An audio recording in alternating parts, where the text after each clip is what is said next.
Hello, I'm Steve Young. Had a lot of experience with the Vietnamese. My wife is Vietnamese. My dad was involved back in the 1950s at the Geneva Conference and in American policy towards South Vietnam. I myself studied Vietnamese for 1 year in 1967 after I graduated from college to 68. And then 68, I was in South Vietnam for 3 years working on the Rural Village Development Program. And later, I've written several books and have lots of Vietnamese friends. I'm doing this video in February 2025, the 50th anniversary of the, however you want to put it, of the Communist Conquest of South Vietnam, or the Communist Liberation of South Vietnam, depending on your political point of view. And that was a major event in the history of the Vietnamese people, 2,000 years they have behind them, and also in the history of the American people.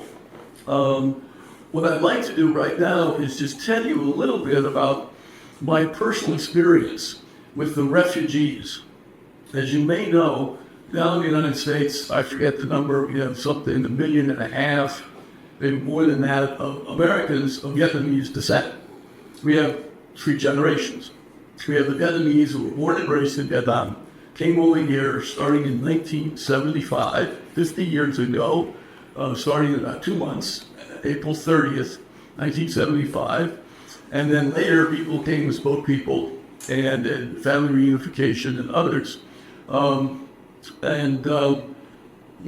That's the first generation. The second generation was sort of their children who came over, who really grown up in America and started businesses. A number of the first generation, the second generation, have done remarkably well. They're millionaires, they have businesses, they have built strong communities in California, San Jose, Dallas, Houston, many other places. And the second generation, they become lawyers, doctors, professionals that enter American politics, they get elected.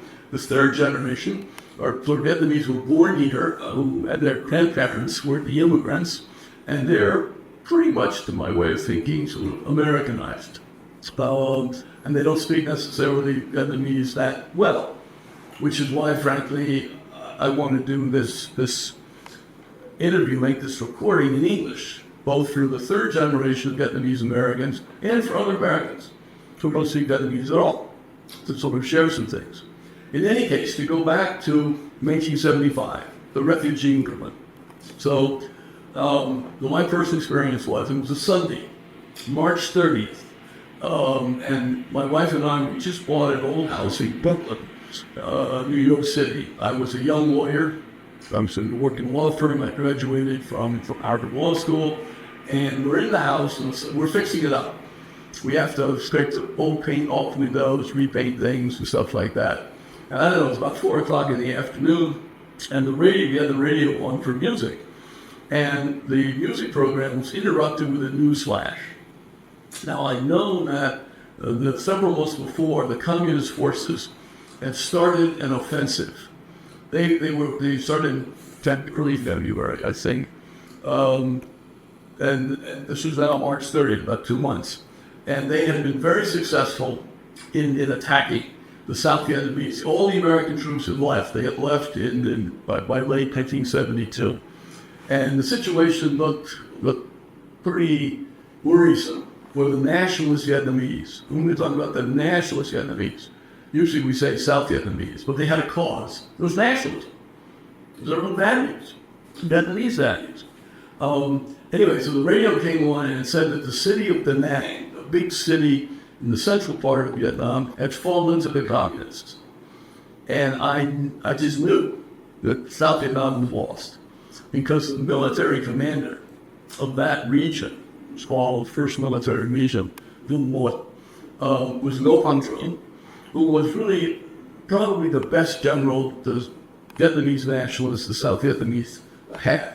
An honorable man, and his soldiers would do anything for it. And a good tactician and strategist, excellent general. My feeling was, if he could not hold Da Nang, then nobody else could stop the communists. So my second thought was, refugees. those Vietnamese who fought through their batteries, if they're left behind, they're going to be killed, they're going to be put in prison, they're going to be denied, their kids will not be allowed to go to college. It's going to be like what Mao did to the Chinese he didn't like, killed millions of them. When they died in the family, what Stalin did to the Russians he didn't like. And these people were our allies. We had helped them, we had promised to help them. And now we had failed, they failed. So I couldn't let that be. I said, we can't do this. We have to be loyal to our allies. And also, I had family to think about. My wife was Vietnamese.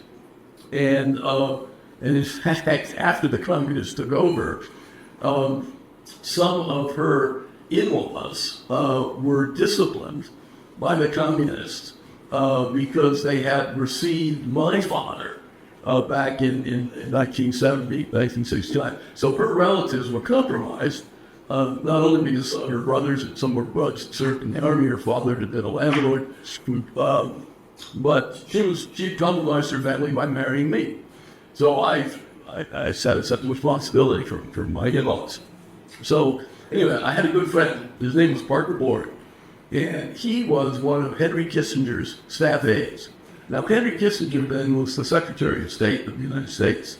This is President Ford now in 75. So I said, we've got to have a refugee program. And I remember the refugee program of 1956, because in 1956, we had taken as refugees many Hungarians. You may not recall, but there was an uprising in Hungary against the Russians. And it was defeated. The Russians sent in a lot of troops, but it was defeated. Many Hungarians fled to Austria, and they were living there in camps, and we Americans took them in as refugees, the way we had taken in many people after World War II. And it turned out that one of a Hungarian family moved into a house near where we were living in Washington, D.C., and they had a daughter. I think her name was Judith. And my good friend, Peter Batzel, when we were in 6th grade, right? My good friend, Peter Batzel, had a crush on Judith. So he would take me along as sort of a chaperone. So I as soon as the word refugee came to my head in 75, I said, we've done this before, not a problem. So anyway, the next day, on March 31, so I didn't go to work. I flew to Washington. My grandmother lived there. Got to my grandmother's house in Washington. Made a phone call to my friend Parker. They said, Parker, this is Steve. I need your help. They said, what? We've got to have a refugee movement. And Parker said, I can't help you. I said, what do you mean you can't help me? Come on. We got to start a refugee movement for the South Vietnamese. And Parker said, on Friday, I resigned. I said, you resigned? He said, yeah, I resigned. I'm no longer here. I resigned. I couldn't. I said, why did you resign? He said, I can't stand him. He was a terrible person. I just couldn't work for him. So now I'm thinking, now what are we going to do? The one guy, who was up. So then Parker tells me some of the things he had experienced with Kissinger, and I couldn't work for Kissinger, given what I heard in Parker say. I mean, the guy was just a nasty man. So then Lionel says, Parker says, let's go see Lionel. Lionel Rosenbaum is another friend. He was the staff assistant to the Deputy Secretary of State. So that night, Monday night, Parker and I went to Lionel's house. He lived on Washington, D.C., up off Connecticut Avenue, past the zoo. And the three of us sat around talking about, we're going to lose, South Vietnam was gone. We got to do something. Lionel at first was very skeptical. His point was, it ain't going to happen. Well, Parker had told me the day before, sorry, I forgot this.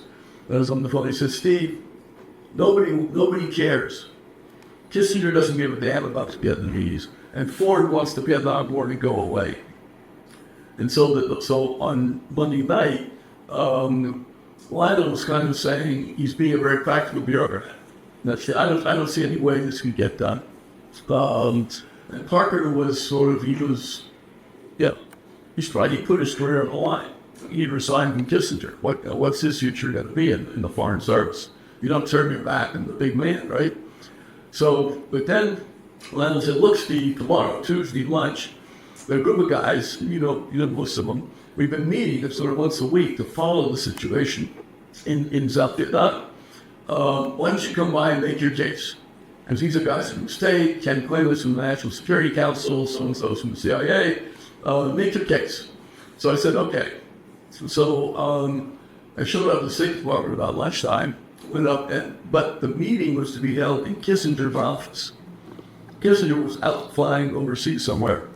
And so I'm walking the car into Kissinger's office, and Parker and Lionel come out looking at me very sort of worried and say, see, you can't come, you can't join the meeting. So why is it? Well, because you're a civilian now, you don't have the security clearance anymore. Al Adams, who's the other deputy Kissinger, he said if you're in the room, he won't be in the room. If he gets into trouble with everybody, somebody who doesn't have security clearance is talking about, a great national crisis. So I said, okay, it's more important to have Al there than me, but you guys know what has to be done, and I'm counting on you. So I left. I walked around the Legion Memorial for about an hour, came back, and when I came back, the meeting was over, and Parker and Lionel came out kind of excited to say everybody's agreed. And so what they did was everybody wrote a memo to their boss, so they're saying it's a refugee program. But the person I think who deserves the most credit for all of this was Ken Quinn, his friend Ken Quinn, because he was a young staff guy at the National Security Council. And he was able to add to the agenda of the next National Security Council meeting. The President and the CIA, Secretary of Defense, Secretary of State, the other people. He added the topic of refugees from South Vietnam. When they got to that topic, it was unplanned. There were no plans, there were no staff papers, or anything, just the topic. What are we going to do? Nobody spoke against the refugees. They were too embarrassed. Who's going to go on the record saying, no, we're going to just, dispense with these people as if they don't count? So they said there would be a refugee program, and then Parker was immediately appointed the first coordinator. Later, he was replaced by Julio Bortath, I think. But that's what's, and then the next, so that's what started the refugee program. I came back a week later, just to follow up, and I walked into Lionel's office, and he's on the phone, the old-fashioned phone, like this. And so I walk in, and he's there, and he looks at me, and then he puts his hand over the speaker part, and he says, Steve, this is Kennedy's office. I'll tell you why that's important in a second. He says, see, how many refugees are we going to have to take? And I said, he said, my first thought was, okay, like roughly a million North Vietnamese came south in 54 and 55 to get away. A lot of them Catholics, to get away from the communists. They've now got kids and grandkids, okay? There are a million men in the South Vietnamese army. There are 200,000 policemen. There are a couple of 100,000 teachers. And then they all have wives and kids. I mean, I said 2 million? And so Lionel looked at me stunned, and he just went like this. And then he goes back to the conversation. Now, today in 2025, as many of you may know, in the United States, we have a big issue about illegal immigrants, or illegal aliens, or people who come into America without legal permission. So what was the story in 75? So which had to come into America in some sort of process. You got a visa, or if you were a refugee, you had to be considered, you had to make an application. And it took a long process. There was a sort of loophole, which was called parole authority, which is that if the Congress agreed, because the Congress controls immigration, not the president, Congress has the constitutional power to decide who can come to America, who can become a citizen, things like that. But they worked out something in the 19th century called parole, where a person in emergency circumstances at the border. This started at Ellis Island. I think it started with foreign seamen who would come to like ports like Boston or New York, and they wanted to go ashore. They were going to sail back to France or someplace, but they wanted to go ashore, go shopping, see a doctor, whatever it was. So they would give their parole, the French word for work. They would promise that they would go ashore, not violate the law, and then they'd come back to their ship and they'd sail off. So they were given permission temporarily through parole authority. That, as I remember, got institutionalized. That's what happened to the Hungarians and the Cubans in 1965. They were allowed to come over with the approval of the Senate. And I think it was the Senate Immigration Committee or Subcommittee. And Teddy Kennedy, the brother of President John F. Kennedy, I got a picture of him behind me, but she gave him my dad, because my dad was his ambassador to Thailand. Kennedy had to approve. If Kennedy approved, then the Ford administration could receive Vietnamese. They could come into America and start new lives here. So Lionel's talking to Kennedy's staff guy, and he continues the conversation, and then he hangs up. And then Lionel turns to me and says, Kennedy says he will accept the same number of Vietnamese as we took Cubans in 1965. It was a boat lift out of Cuba of anti-Castro Cubans. The number of Cubans we accepted in 65 was 150,000. So in 75, Kennedy only approved 150,000 Vietnamese to come to the United States, which was okay because only roughly 130,000 were able to escape from South Vietnam and go to basically a couple of camps, Fort Chaffee and one in Pennsylvania. So that was 1975. If we go forward 3 years, 1978, some of you may have heard of the boat people. There were a large number of Vietnamese nationalists and Vietnamese. They were not necessarily political people, but they didn't want to live under the communists. The communists had taken over control of the economy. If you were not on their good list, you couldn't get benefits. They confiscated all the money in old South Vietnam, so all you had money in savings, lost it all, you reduced to gold bars. They were discriminating against Vietnamese of Chinese descent. So people got desperate, and they began to flee Vietnam on boats. So they called them boat people, Vietnamese Stephen Young. And they would leave Vietnam on boats, fishing boats, and they'd hopefully be picked up by some ship, just a cargo ship in the South China Sea, or they would make it to Malaysia or Thailand or Philippines, a little far away. And many thousands of Vietnamese started to leave. So there was a man who ran a refugee agency, the Leo Sherd, International Rescue Committee. Leo had been involved with bringing refugees to America at the end of World War II.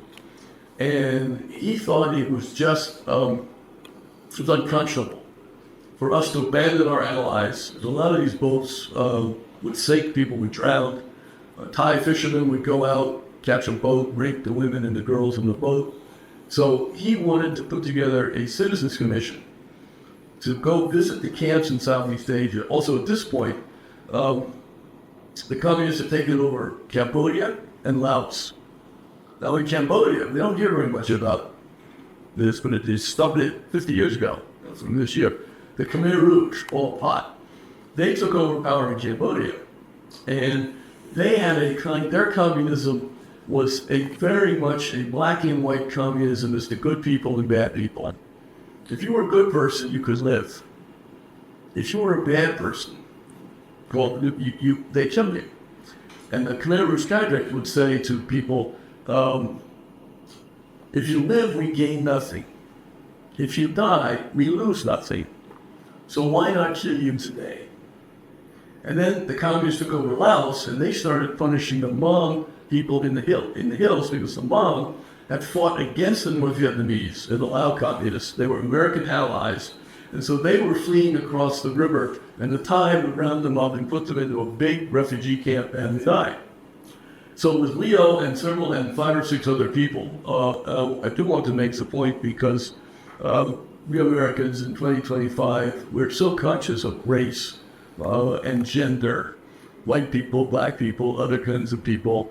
All the people say one who worked on Vietnamese refugees, bringing them here, were white men.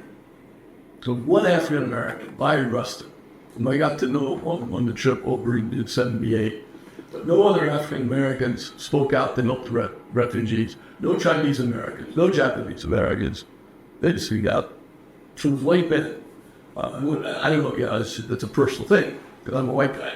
But I think it needs to go down in history as to where was the compassion? Where was the leadership? Who showed it? Bayard had been the brains behind the 1963 March on Washington by Martin Luther King.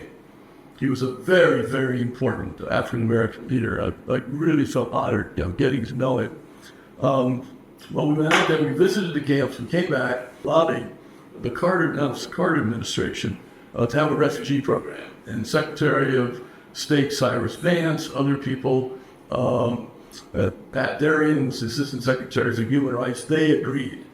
And so the Congress in 1980 passed a law, because we had gone out, we raised the issue, we testified in the Congress, and other people got on board at this point in 1978. The law passed in 1980, and after that, all the Bo people came, all the Hmong people came, all the Khmer refugees came, the Lao came. And then for Vietnamese, after that, there were other programs, ODP, Orderly Departure, what they call the humanitarian operation in the late, I think it got started in 89, 90, looking for the South Vietnamese military officers who'd been in basically concentration camps, re-education camps, for 8 to 10 to 12 years. Some of my friends were in the camps for 12 years. And that, oh, by the way, also for the record, that program to bring those people who had been persecuted by the communists to America was started by General John Vesey from Minnesota, kind of on his own initiative, negotiating with the foreign minister of Vietnam in 1990. That Vesey, General served Vietnam, was a chairman of my Jesus staff. Began to say, what if we fit to our allies? Anyway, that's sort of a quick overview of both who it was who voted about this country to refugees from Vietnam, Laos, and Cambodia.